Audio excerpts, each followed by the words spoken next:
देखिए, निबंध पेपर के लिए सबसे पहले ये देखना है कि यूपीएससी निबंध पेपर के बारे में क्या कहती है, फिर उसके बाद हम पेपर डिस्कशन करेंगे, ठीक है ना। पेपर के बारे में जो चर्चा करेंगे, सबसे पहले देखिए कि यूपीएससी क्या कहती है।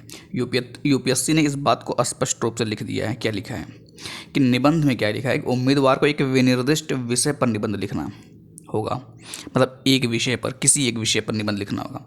विषयों के विकल्प दिए जाएंगे, ठीक है ना, विकल्प दिए जाते हैं। उनसे आशा की जाती है कि अपने विचारों को निबंध के विषय के निकट रखते हुए, मतलब जो भी वो चीज़ लिखेंगे उनका जो जितनी भी बातें होंगी वो किससे होगी, उस निबंध से एकदम रिलेटेड होना चाहिए। ऐसा नहीं कि निबंध कुछ पूछा गया लिखा कुछ गया, ठीक है। रखते हुए क्रमबद्ध करें तथा संक्षेप में लिखें, मतलब कि इतना खुद ही मौका देता है यूपीएससी कि ये स्पेस देता है लिखने के लिए, फिर भी कहता है कि संक्षेप में लिखें। इसका मतलब बहुत सारी चीज़ें चाहता है। प्रभावशाली एवं सटीक अभिव्यक्तियों के लिए, मतलब पॉइंट तो वही है, टॉपिक वही है, सबको हर को तो वही कुछ कर रहे हैं, लेकिन उसमें ध्यान रखना है कि प्रभावशाली एवं सटीक अभिव्यक्ति अगर है, प्रेजेंटेशन है सटीक, उसके लिए क्या करना है, यूपीएससी नंबर देती है उस पर, मतलब उसको जो है प्राथमिकता देती है, श्रेय देती है कि अगर आपका ये जो दो चीज़ है, प्रभावशाली एवं सटीक अभिव्यक्ति और दूसरी चीज़ निबंध के विषय के निकट रखते हुए, तो यूपीएससी उस पर जो है नंबर देती है, और जो इससे हटता है उसका नंबर कम होता है। मतलब कहने का मतलब ये है। तो ये तो रहा यूपीएससी का ओपिनियन, या मतलब कहिए कि गाइडलाइंस जो भी मान लीजिए, है ना, सिलेबस में यही है, बाकी कुछ निबंध के बारे में और कुछ नहीं है। अब हम आते हैं टॉपिक पर, ठीक है। ये पेपर 2024 का पेपर है।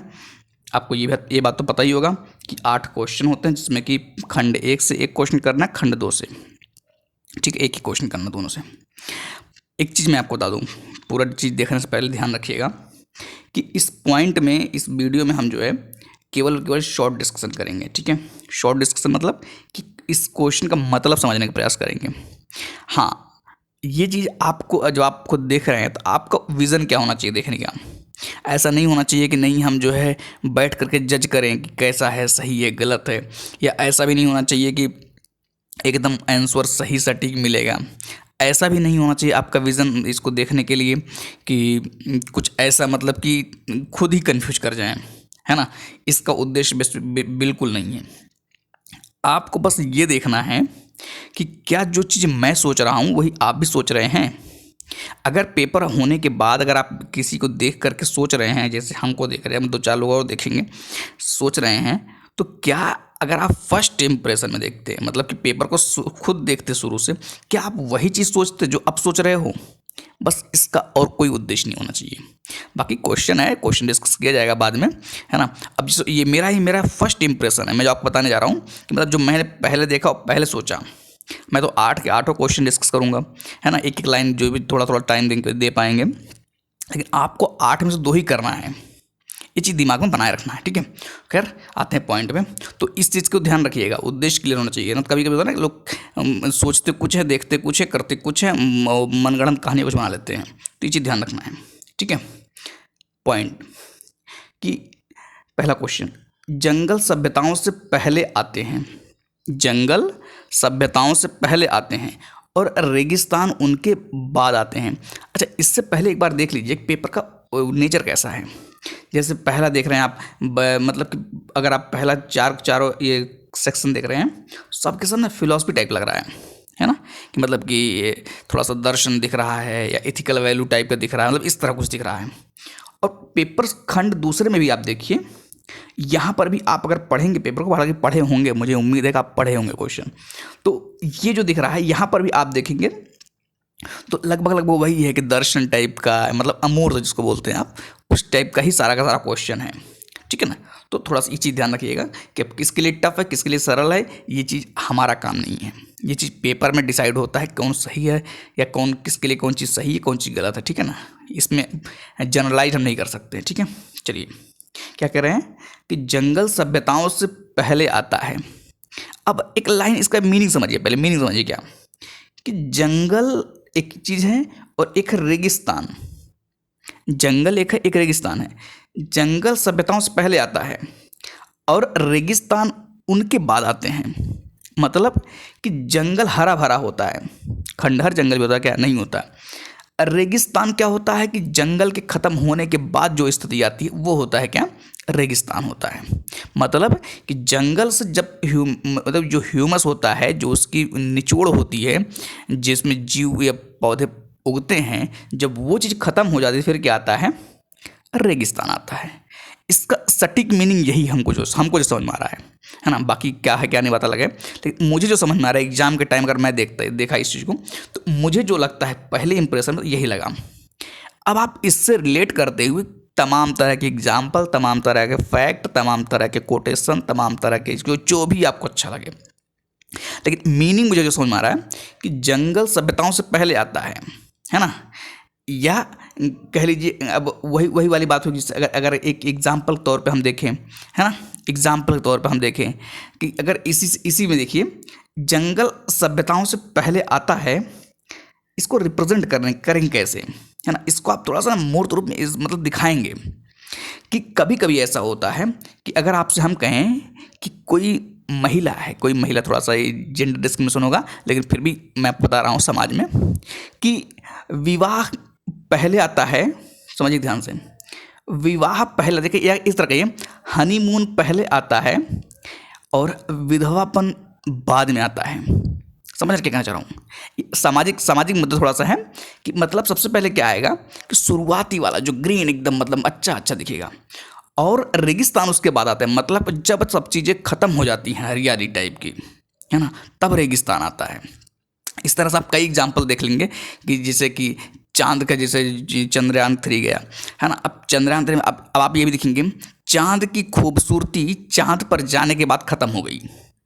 लगता कि नहीं कि मतलब कि जो पहले कल्पना बना हुआ था शुरुआत में, एक थोड़ा सा काल्पनिक टाइप का बनाइए, है ना, काल्पनिक टाइप का। तो इससे क्या होगा ना, एक आपको सपोर्ट मिलेगा, है ना, कि मतलब कि लिखने के लिए जो है सपोर्ट मिलेगा। नहीं तो आप ऐसे लिखेंगे, आप लिख ही नहीं पाएंगे कुछ। तो आपको थोड़ा सा इसको जो है कई डायमेंशन में सोचना पड़ेगा। इन्वायरमेंट, हालांकि ये तो इन्वायरमेंट से ही रिलेट किया हुआ है, लेकिन अब इस इन्वायरमेंट का जो है दर्शन को आपको समझना है ना, इसका फिलोसफी को समझना है। मेन चीज़ अब दिखाता हूँ मैं आपको, एक चीज़ मेन चीज़ क्या है कि इन्होंने क्या दिखा, ये देखिए, ये कहा गया 1000 से 1200 शब्द। ये देखिए 1000 से 1200 शब्द, तो ऐसे नहीं लिख पाएंगे, शब्द ही नहीं मिलेगा। पता चला लगेगा ये बात तो सही लिखा हुआ है, ऐसा लगेगा आपको, बात तो सही लिखा हुआ है, इसमें मैं क्या लिखूँ, ऐसा लगेगा आपको। लेकिन आपको ब्रेक करना पड़ेगा चीज़ों को, ठीक है। तो अब दूसरा पॉइंट क्या है, दूसरा पॉइंट देखिएगा कि भविष्य के साम्राज्य मस्तिष्क के साम्राज्य होंगे। मतलब क्या कह रहे हैं, भविष्य के साम्राज्य, देखिए the empires of the future will be the empires of the mind. ये कुछ आपको अटपटा टाइम नहीं लगता है? हालांकि अंदर से ये तो गवाही दे रहा है, बात सही लिखा है, लेकिन बात सही लिखा है, लेकिन इसको आप रिप्रेजेंट कैसे करेंगे, मेन चीज़ क्या है, ये ब्रेक करिए थोड़ा सा, ब्रेक कैसे करना है। ये देखिए भविष्य के साम्राज्य का बता रहा है, पहले देखिए साम्राज्य क्या बता रहा है, साम्राज्य ये बता रहा है कि समृद्धि टाइप का, अचीवमेंट टाइप का, है ना, मतलब इस तरह से इंडिकेट कर रहा है। लेकिन ये भविष्य मतलब जो आने वाला, मतलब जो चीज़ घटित नहीं हुई है, बात उसकी हो रही है, जो चीज़ घटित नहीं हुई है। और मस्तिष्क क्या होता है कि भविष्य को देखने में, अगर आप शरीर के पूरे ऑर्गन्स देखेंगे तो मस्तिष्क एक ऐसी चीज़ होती है जिससे आप भविष्य का जो है अनुमान लगाते हैं, है ना। मतलब कि अगर थोड़ा सा टेक्निकल भाषा में, कोडिंग डिकोडिंग जितनी भी चीज़ें होती हैं वो सब मस्तिष्क में होती है ना। तो जब आपको ये बात दिमाग में आएगा कि भविष्य के साम्राज्य मस्तिष्क के साम्राज्य जो होते हैं, मतलब यहाँ पे आपको दिखेगा क्या कि विचारों के साम्राज्य होते हैं, क्योंकि मस्तिष्क का मेन काम क्या है, विचार, और विचार से ही चीज़ों को जो है इम्प्लीमेंट किया जाता है। मतलब एक तरह से मैं आपको और बताऊँ कि कोई भी एक्सपेरिमेंट, कोई भी प्रैक्टिकल होने से पहले, आपने सुना होगा ये बात कि कोई भी प्रैक्टिकल होने से पहले सबसे पहले गणितीय फार्मूला उसको सिद्ध किया जाता है ना।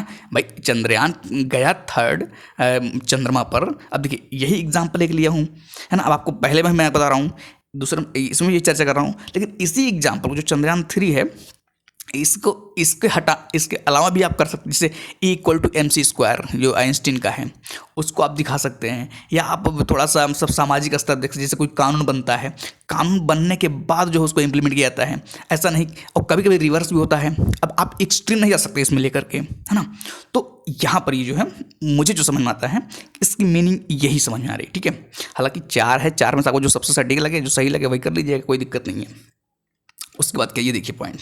अच्छा, जो मैं शॉर्ट डालता हूँ ना कभी कभी यूट्यूब पे, तो आपको लगता होगा अरे क्या फालतू की बात डाल रहे हैं भाई। सब फिलॉसफी होती है किसी न किसी रूप में, है ना। तो उसको हल्के में आप नहीं ले सकते हैं, ठीक है ना। कहीं न कहीं वो भी वैचारिक दृष्टिकोण होता है और कुछ नहीं। देखिए तीसरा क्वेश्चन क्या कह रहा है। टाइम क्या हुआ, 10 मिनट हो गए, जल्दी थोड़ा करें ना। प्रसन्नता का कोई मार्ग नहीं है। देखिए अब दर्शन देखिए, दर्शन, प्रसन्नता का कोई मार्ग नहीं है, प्रसन्नता ही मार्ग है। मतलब कि कहना क्या चाह रही है, ये कह रहे हैं कि प्रसन्नता जो है कोई लक्ष्य नहीं है। मतलब कि भाई लक्ष्य, मार्ग किसका होगा, मार्ग होगा तो लक्ष्य का होगा ना। तो इसका मतलब प्रसन्नता जो है क्या है, ये लक्ष्य नहीं है, प्रसन्नता ही मार्ग है।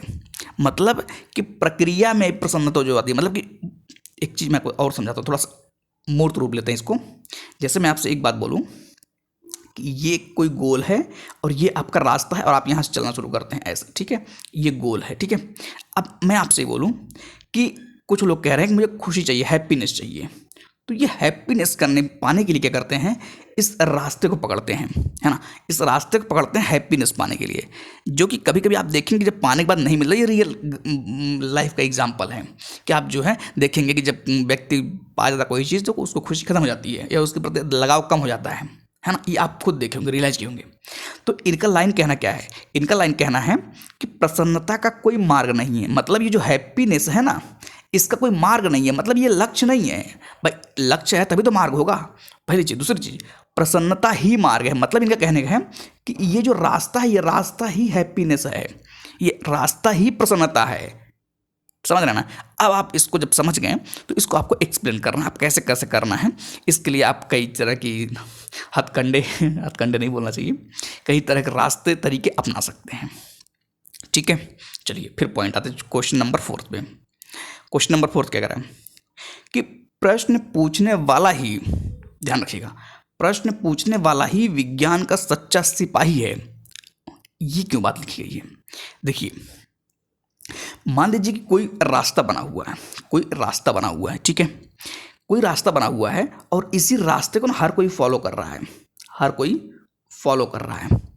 तो ये रास्ता जब बन गया एक बार और हर कोई फॉलो कर रहा है, इसका मतलब ये है कि इसकी लॉजिक क्या है किसी को नहीं समझ में आया है, कोई इंटरेस्ट नहीं है।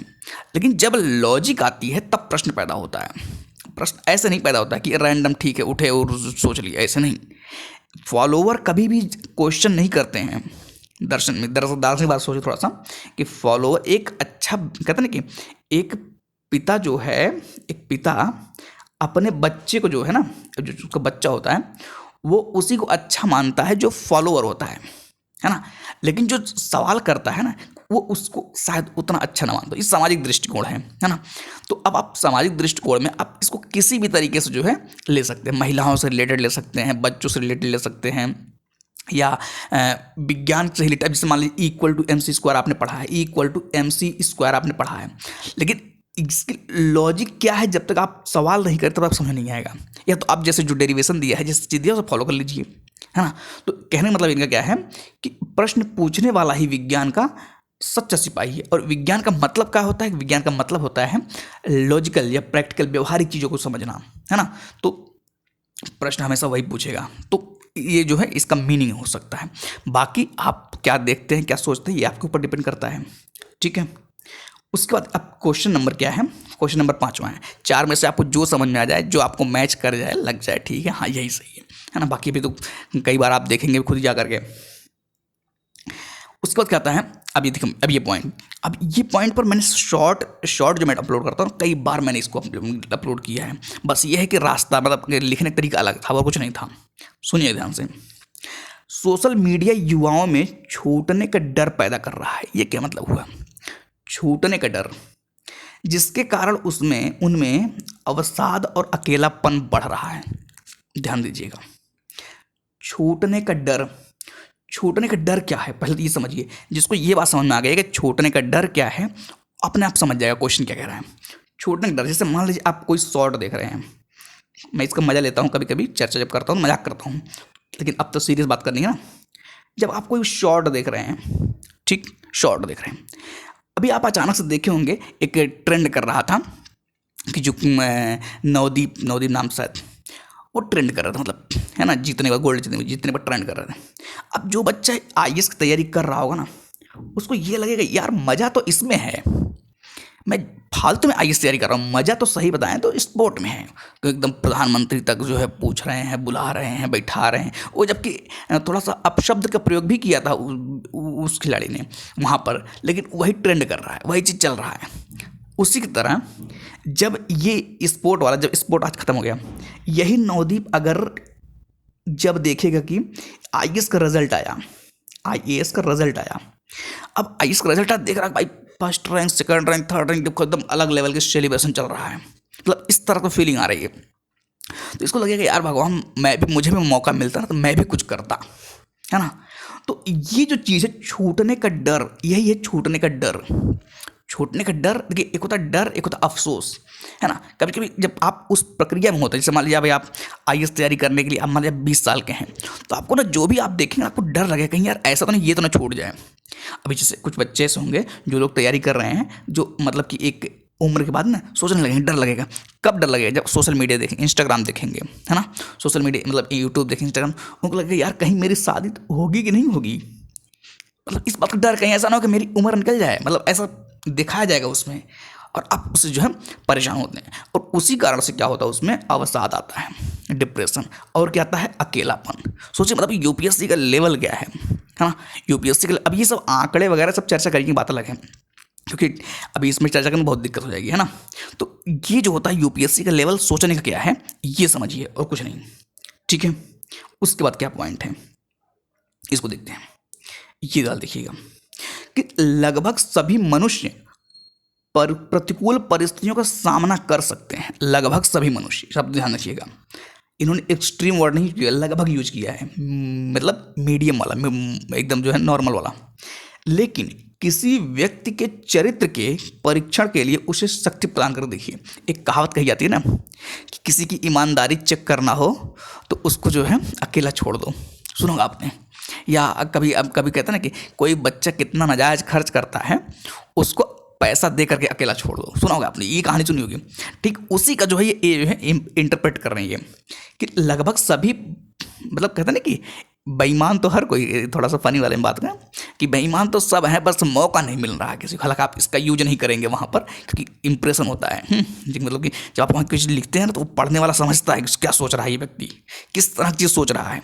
तो ये चीज़ आप वहाँ पर ध्यान रखनी है, ठीक है ना। तो ये पॉइंट आप ध्यान रखिएगा कि क्या कह रहे हैं कि परिस्थितियों का मतलब कि हर कोई लड़ सकता है, हर कोई हर जगह लड़ सकता है, लेकिन किसी को सुविधा मिल जाती है जब, तो बर्बाद भी हो जाता है ना। इसलिए देखेंगे बड़े घरों में, अपन जनरल वे में सुनते हैं कि बड़े घर के बच्चे जो अय्याश टाइप हो जाते हैं। क्यों? क्योंकि झेल वो भी सकते हैं, लेकिन उनके साथ जो है सुविधाएं इतनी मिलेगी कि उनको टेंशन नहीं इस बात का, है ना।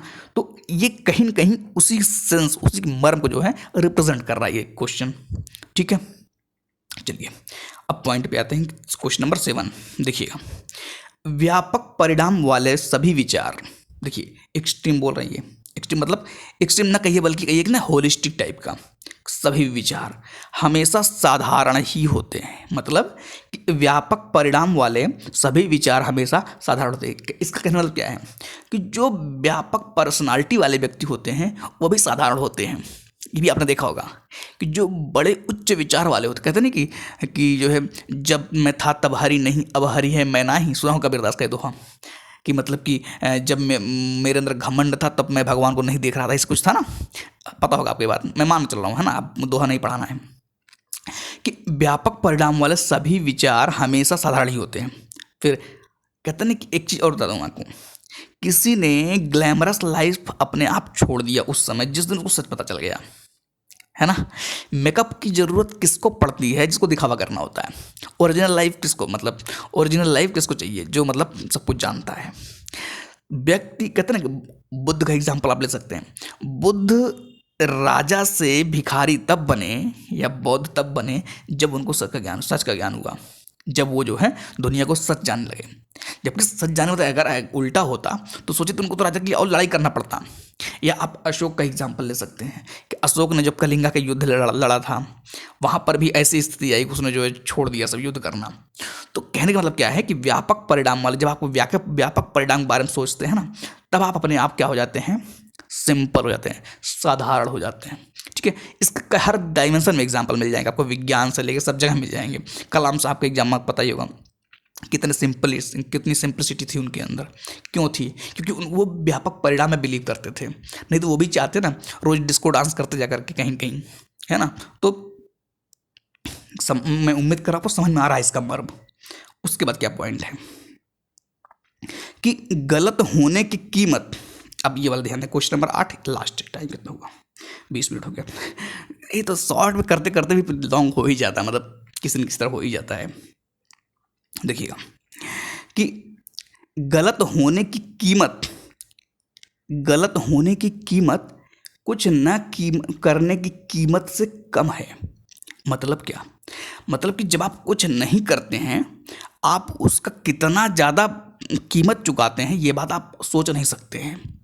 जबकि कुछ करने के बाद, है ना, जब कुछ करने के बाद जो है जब आप कीमत चुकाते हैं तो कम ही होता है। एक एग्जांपल, थोड़ा सा फनी एग्जांपल है ना, उम्र के हिसाब दे रहा हूँ इसको, अन्यथा मत लीजिए, समझाने की हिसाब बता रहा हूँ। अगर आपको ज़िंदगी में कोई पसंद आ जाए ना, एक सुने होंगे, ध्यान दीजिएगा। अगर कोई आपको पसंद आ जाए ना, मतलब अगर आप किसी को लाइक करते हैं, वो व्यक्ति ज़्यादा सुकून से रहेगा जिसने सीधे जाके प्रपोज कर दिया। एक्सेप्टेंस, रिजेक्शन सब अलग चीज़ है। क्या हुआ क्या नहीं हुआ, किसी को गलत लगा सही लगा, ये अलग मैटर है। लेकिन जिस व्यक्ति ने जाकर सीधे प्रपोज कर दिया ना, वो इस मामले में बेहतर है। वो बहुत अगर थोड़ा डांट सुनेगा, क्या पता एक्सेप्टेंस हो, रिजेक्शन, ये सब उम्मीद है।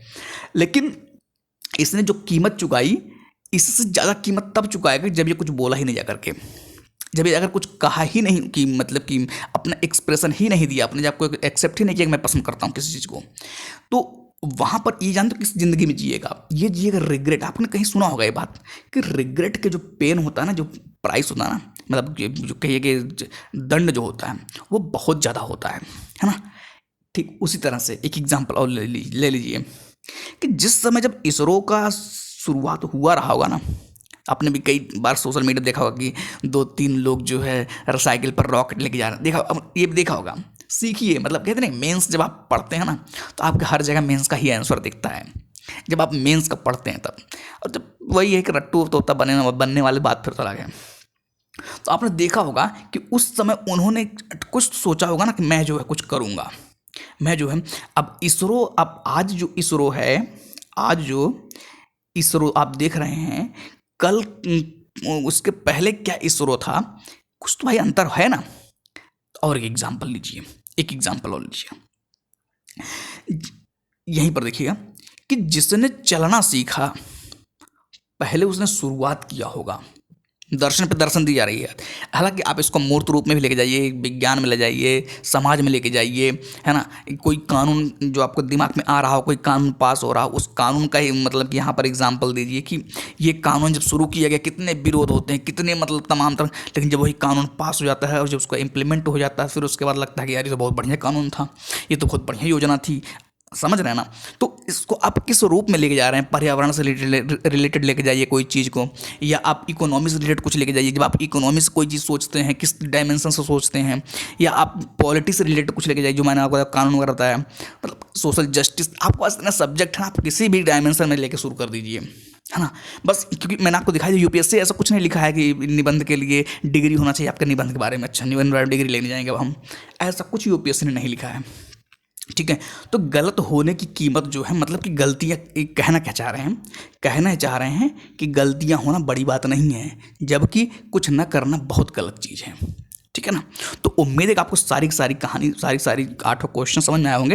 हो सकता है कि आपको कुछ चीज़ें गलत लगे, कुछ चीज़ें सही लगें, कहीं पर मैच हो, डिसमैच हो, इन सब चीज़ों से हट करके अपने आप को ये देखिए आपको क्या सोच रहे थे, और मैंने जो बताया क्या आपको किसी क्वेश्चन में समझ में आया, कुछ आया ठीक है, नहीं आया तो भी ठीक है ना, फिर और कहीं सीखेंगे, है ना। ये कभी मत बांध कर रखिए नहीं मैं एक ही चीज़ मान के चलूँगा। यूपीएससी एस्पायरेंट की सबसे बड़ी खासियत ये होनी चाहिए कि उसका दिमाग खुला होना चाहिए, हमेशा कान आँख दिमाग सब खुला होना चाहिए। किसी का गुलाम नहीं हो सकता यूपीएससी एस्पायरेंट कि नहीं नहीं ये कह दिया तो मैं मान लिया, नहीं। कोई कह दिया आप उसको मान ले रहे हैं, फिर आप आईएएस कैसे बनेंगे। सवाल बस इतना ही है। तो खैर आज के लिए इतना रखते हैं, बाकी मिलेंगे नेक्स्ट वीडियो में किसी नेक्स्ट टॉपिक के साथ। आज के लिए इतना रखते हैं, ठीक है, ओके।